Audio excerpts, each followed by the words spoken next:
Переход войны на территорию Крыма – главный сюжет на полугодии войны. Кто-то может сказать, что в этом нет ничего нового, ведь атаки и взрывы уже были даже на легитимной российской территории. В приграничных с Украиной областях каждый день, не слава богу, постоянно что-то горит и взрывается.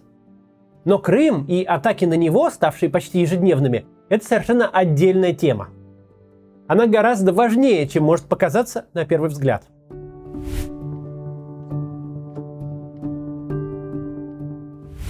Крым важнее Белгорода, важнее Курска и Ростова.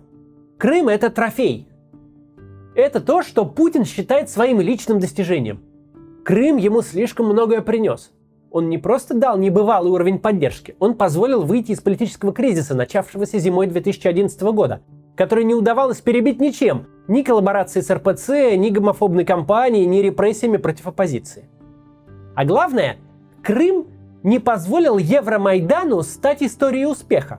Это самая жуткая для Путина перспектива была. В соседней и очень во всех отношениях близкой стране уличный протест побеждает и свергает коррумпированную власть. Понятное дело, что за тем вертолетом, на котором Янукович сбегал из Межигорья, тянулся огромный баннер специально для Путина. «Ты следующий!» В доктрине Путина победа уличного протеста, свержение коррумпированного лидера должна вести не к успеху, она должна вести к распаду страны и гражданской войне. Граждане ни в коем разе не должны подумать, что протест может привести к какой-то пользе, к улучшению их жизни. Распад Украины был выражен в голове Путина захватом им Крыма, а гражданскую войну заменила прокси-интервенция на Донбассе. Крым переключил повестку. Это была чистая победа пропаганды над реальностью. Людей реально смогли убедить, что все предыдущие годы их волновали не коррупция, беспредел чиновников, зарплаты и пенсии. Не это все, а вопрос принадлежности Крыма. Их убедили в том, что этот вопрос существовал не в самом маргинальном загончике русского национализма, как было в реальности, но то, что он владел массами. Наконец, Крым создал целый социологический феномен, где рейтинг главы государства существует в отрыве от аппарата власти в целом. Несколько лет вместе с доходами и уровнем жизни падала поддержка парламента и правительства, но не Путина. Его рейтинги жили своей жизнью вплоть до 2018 года. Собственно, Крым и находился на совершенно особом положении. Инфраструктурные инвестиции в небольшой относительно регион измерялись сотнями миллиардов рублей. Более того, Крым оставлял у себя НДС, главный бюджетообразующий налог. Такой привилегии нет и не было никогда и ни у кого, даже у Москвы. Самому Крыму это не сильно помогло. Крым и Севастополь замыкают список регионов России по ВРП на душу населения. Там один из самых низких в России показатель зарплат. По большинству социально-экономических показателей аннексированная в 2014 году территория находится на уровне республик Северного Кавказа. С учетом российской коррупции, низкого качества управления и санкций, которые для туристического региона просто губительны, с учетом всего этого объем вложений и не должен характеризовать реальное положение дел и состояние экономики. Он характеризует иное. Он говорит нам, что Крым для Путина – это первый и главный его приоритет, его личное достижение. Поэтому взрывы в Крыму, уничтожение военной инфраструктуры именно там, переход войны на территорию Крыма – это не в юридическом и не в идеологическом смысле не является ударами по территории России, но это удары лично по Путину, по его заднему двору. Заметьте, взрывы нефтебаз, складов с боеприпасами, обрушение мостов на территории сопредельных с Украиной областей – все это пропаганда выдавала за несчастные случаи. Да даже гибель крейсера «Москва», гордость Черноморского флота, официальная версия списала на неудачно потушенный бычок. Бычок. Курили как-то не там, бычок не затушили и крейсер утонул. С кем не бывает. Все это, чтобы сохранить для большинства иллюзию, что война только в телевизоре и никогда не коснется его зрителей. Однако, когда в августе в Крыму сначала на воздух взлетел десяток самолетов в Новофедоровке, а потом несколько военных складов, тут и пропаганда признала, что это наносит удары по территории, которую Россия называет своей, именно Украина, и делает это успешно. Изменение курса пропаганды объяснимо. Она хорошо врет о чем-то далеком и непонятном, о глобальном противостоянии с США или об экономических проблемах Европы. Но врать также о чем-то личном для зрителя, о ценах в магазине, например, или о зарплатах, не получится. Чем-то личным же Крым сделала пропаганда сама же. Она годами объясняла россиянам, что Крым — это главное достижение всей истории 20-летней существования государства, которым непременно надо обязательно гордиться. И теперь эту великую миссию путинской эпохи атакует армия противника. Удары по Крыму очень болезненны, и вот почему. С самого начала войны российская власть и ее пропаганда рисуют вокруг полуострова красную линию. Постоянно идут заявления в том духе, что не дай бог, вот только один снаряд, вот только один крошечный взрыв, и мы так эскалируем, так ответим, что мало не покажется никому. Дмитрий Медведев прям так и сказал. Дескать, судный день всем настанет за атаку Крыма. Отдельные экзальтированные кровавые клоуны, которые там выскакивают периодически с какими-то заявлениями, еще и пытаются угрожать нам, имея в виду нападение на Крым и так далее. Вот хочу в связи с этим сказать, что совершенно очевидно, они понимают последствия таких заявлений. А последствия очевидны, что в случае, если что-то подобное произойдет, для них всех там одномоментно наступит судный день. Очень много махали кулаками в публичном поле. Много угрожали как Украине, так и ее союзникам. Но в итоге удар по Крыму все равно случился. А потом второй и третий. Теперь чуть ли не каждый день начинает работать ПВО в Севастополе. А за этим ничего не последовало. Выяснилось то, что многим наблюдателям было очевидно с самого начала, но не было очевидно западным союзникам Украины. У Путина нет путей для эскалации ситуации. Он чего-то не делает не потому, что не хочет, а потому, что не может. Все, что могла его армия за эти полгода, случилось от начала и до конца. Если бы Владимир Путин мог организовать новый рывок на Киев, он бы его уже сделал. Если бы мог пойти пробивать коридор через Николаев и Одессу на Приднестровье, то уже пошел бы. Если бы российская армия была способна проводить масштабные наступления спустя полгода войны, она же бы их вела. Да, гипотетически сохраняется угроза применения ядерного оружия. Но не просто так она исчезла из западной общественной дискуссии. Спустя некоторое время стало понятно, что ее вероятность исчезающе мала. Путин сделал все, что мог. И это плохая для него истина. Ведь вся эта война держится на каких-то эфемерных потенциальных угрозах. Как на русский переводится «мы еще ничего всерьез не начинали».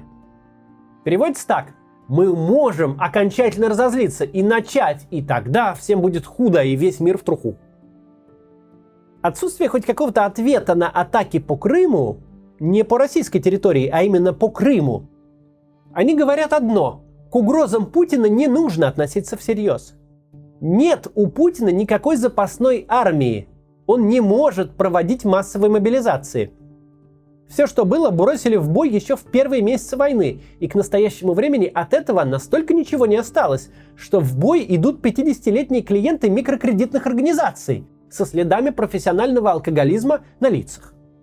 Зрители передачи о дикой природе знают эту шутку эволюции. Есть ядовитые животные, яркий окрас которых отпугивает врагов. А есть животные более хитро сделанные.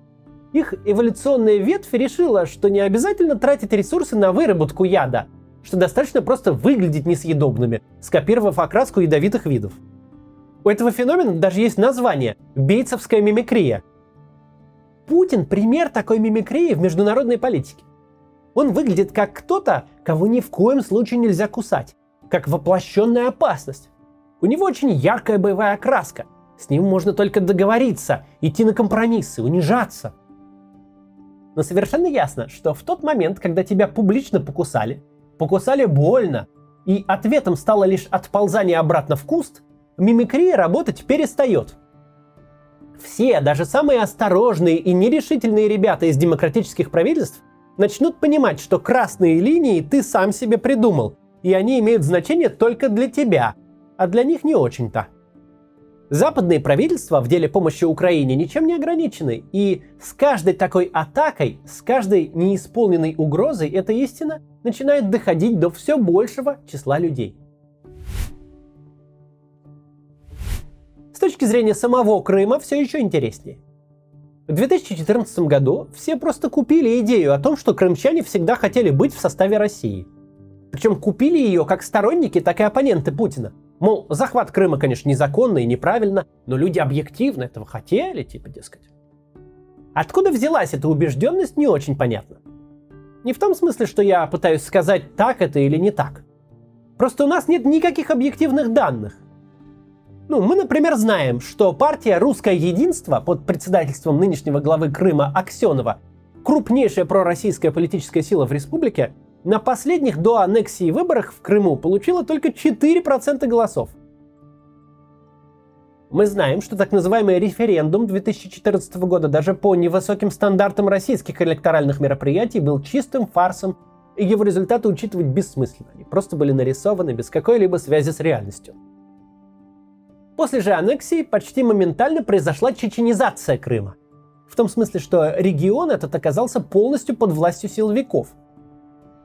Все нелояльные политические силы были вычищены, а несогласные активисты либо перебрались в континентальную Украину, либо стали клиентами ФСБ и получили тюремные сроки. Плюс к этому, по понятным причинам, все заметные оппозиционные силы России сразу же исключили Крым и Севастополь из своей активности. Потому что работать в Крыму, вести там выборы и общественные кампании, или даже вообще что угодно там делать, это то, что многим было бы расценено как признание его частью России. Социология по всей России умерла 24 февраля 2022 года, но в Крыму она умерла сразу. О чем ты будешь спрашивать людей, к которым пришла чужая армия и сменила флаги? То есть Крым с точки зрения общественных настроений черная дыра. У нас нет ничего, помимо внушенной пропаганды идеи о том, что все жители Крыма 23 года мечтали воссоединиться с Россией. Но те же 23 года, имея свободные выборы и конкуренцию, не предпринимали никаких по этому вопросу политических действий. А даже наоборот, отдавали пророссийской партии лишь 4% голосов. Легко себе представить вот какую картину. В Крыму есть и были два активных меньшинства – проукраинское и пророссийское. Все остальные, подавляющее абсолютное большинство, просто приняли все как есть. Замена флагов их жизнь в моменте не изменила никак. Теперь все начинает меняться. Понятно, что украинское государство образца 2013 года – это далеко не сахар. Все понятно про его коррупцию и неэффективность. Но сколько бы претензий к нему не было, эти претензии, во-первых, действительно для России, не в меньшей степени, а во-вторых, при Украине в Крыму не было войны. Да, был коррумпированный даишник, был регуляторный ад и плохое законодательство, были плохие дороги, коммунальные проблемы, но склады не взрывались, аэродромы не горели, ничьи дети не гибли на фронте и не тонули в кораблях. Под украинским флагом для Крыма прошло 23 года мирной жизни. Может, не очень богатой и, может, с какими-то проблемами, но мирной. За 8 российских лет жизнь богаче не стала, если считать деньги в кармане, а не построенные дороги и мосты. Но зато пришла война. Отсылая к одному из прошлых роликов, это в Москве и Питере можно делать вид, что никакой войны не существует.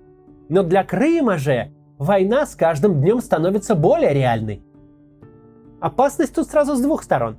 Во-первых, у того самого большинства, которое безразлично приняло смену флагов, может сложиться мнение, что 8 лет назад все как-то повернуло не туда. Вот была какая-то нормальная жизнь. Любые банки выдавали любые карточки, работал Макдональдс и сетевые отели. Не существовало никакой правовой двусмысленности. Легитимная территория выдавала легитимные и всюду признаваемые документы. А главное, не было войны, не висело никакой угрозы, не могло в дом засандалить осколком от горящего снаряда. Дороги ровнее – это хорошо, конечно. Но время, когда все было, а войны не было, выглядит как ностальгическое прошлое, в которое неплохо бы вернуться, чтобы вернуться в норму.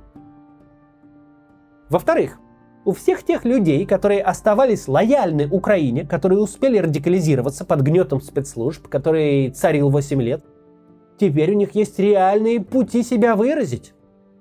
Теперь их дружественная армия воюет с российской. Теперь ей нужна помощь наводчиков, диверсантов, агентов в органах власти и в армии. Все предыдущее время Крым был де-юре оккупирован, но де-факто не был территорией оккупации. Там действительно просто сменились флаги. Но именно нынешняя активизация войны может задним числом сделать его территорией оккупации. Территорией, на которой большинство уже не лояльно, просто потому что оно устало быть игрушкой в руках Путина и хочет вернуться к норме. Территории, на которой есть активное меньшинство, у которого теперь есть инструменты для борьбы с оккупантом. И за этим меньшинством есть реальная сила в лице подходящей украинской армии. Я уже говорил, что на этой войне Путин ведет себя как запойный игрок. В 2014 году ему повезло. Сложились уникальные исторические обстоятельства, и он вышел из казино с целым полуостровом и абсолютной убежденностью остального мира, что с этим психопатом лучше не связываться, а не то убьет. Но ему было мало. Он не поверил в случайность. Он решил, что у него есть система, и что обманывать и запугивать всех он сможет бесконечно. На эту войну, сам того не понимая, он поставил все. Поставил Россию. И поставил весь свой джекпот 2014 года. И прямо сейчас мы видим, как он его проигрывает. Потому что режим, пригодный к воровству и запугиванию, оказался не слишком пригоден к войне. И чем больше людей это поймет, тем хуже режиму. До завтра.